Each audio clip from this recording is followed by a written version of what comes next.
नगर पंचायत तरबगंज गोंडा में यथार्थ गीता वितरण कार्यक्रम।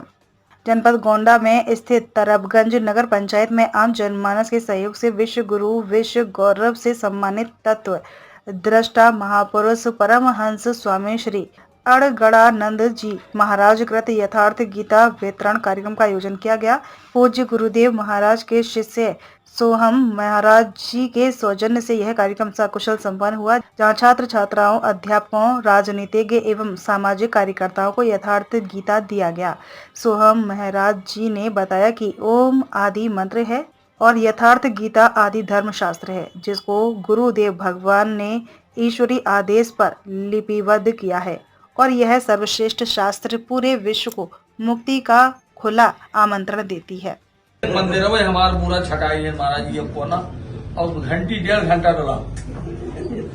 नहीं तो ऐसा है, देवता की जो बात है अध्याय 16 में जो देवी संपत्ति का जो लक्षण बताया गया है, देवता पूजा गलत नहीं है।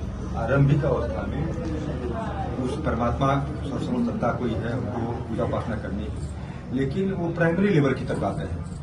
प्राइमरी क्लास के ऊपर का कोर्स अगर आप चाहते हैं, मोक्ष मुक्ति कल्याण चाहते हैं, तो देवताओं का भी कल्याण परमात्मा की भजन भक्ति से हुआ है। तो उस भगवान कृष्ण के विराट स्वरूप में आप देखेंगे तो सारे देवी देवता सबको समाये हुए हैं, और जो सिरसा पुरुषा की जो बात कहा गया है, और राम की जो चर्चा है कि राम दुर्गा कोटमित वर्धन, करोड़ दुर्गा के समान भगवान श्री राम का सामर्थ्य बताया गया, और विधि करोड़ों ब्रह्मा के समान सृष्टि की रचना करने की क्षमता, और शारद कोटमित चतुराई, विधि शतक कोटि सृष्टि निपुणाई, करोड़ों सरस्वती के समान चतुर है, करोड़ों ब्रह्मा के समान सृष्टि रचना करने की सामर्थ्यता है, और करोड़ों विष्णु के समान पालन करने की क्षमता। उत्तरकांड में सारे प्रश्नों का उत्तर है। आप लोग रामायण पढ़ते ही नहीं, कहते हैं हम अयोध्या के ब्राह्मण हैं, तो कहने का मतलब रामचरितमानस का अगर पढ़ना है तो उत्तरकांड पढ़िए, सारे सवालों का जवाब दिया गया है। और उसको समझने के लिए जो ईश्वर से कनेक्टेड जो संत हैं, महापुरुष हैं, ब्रह्मविद्या के जो ज्ञाता है, उनके थोड़ा संपर्क में सानिध्य में रहिए, और जहाँ शंका का समाधान करने के लिए उससे पूछ लिया करिए। और उसका शास्त्र है तरीका यथार्थ गीता।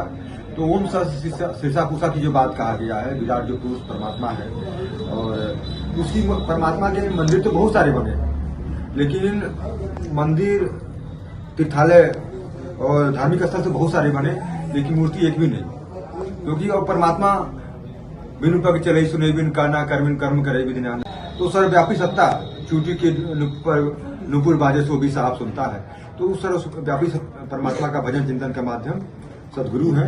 इसलिए शिव की जो पूजा है, सदगुरु शंकर भजन बिना न भक्ति न पावे मोर, बिना सदगुरु कृपा के, संतों कृपा के, वो राम की भक्ति जागृत नहीं होती है। तो भजन भक्ति साधना जागृत है, योग एक जागृति है। केवल कह सुनने पढ़ने से भी काम नहीं चलेगा। उसके लिए वर्तमान में जो पूरे महापुरुष हैं, ईश्वर से जुड़े जो संत हैं, केवल संत के भेष का नाम नहीं है, और अध्यात्म केवल कुछ खाने सुनने तक कर्मकांड का नाम नहीं है। वो एक टैलेंट है, वो एक डिवाइन पावर है, उसका एक निर्धारित प्रक्रिया है, साधन योग पद्धति, एक नियत विधि है, उसका तरीका। जैसे दूध के हर बूंद में मक्खन है, दूध के हर बूंद में मक्खन है, लेकिन एक निश्चित प्रक्रिया के द्वारा ही उसको अलग कर सकते हैं। अब ऐसे चाहो तो नहीं हो सकता। मोबाइल से अगर आपको बात करनी है तो केवल ऐसे मुंह से नंबर बोल दीजिए, बात नहीं कर सकते। उसका एक सिस्टम है मोबाइल का, सब चीज का। तो वो प्रक्रिया सही विधि।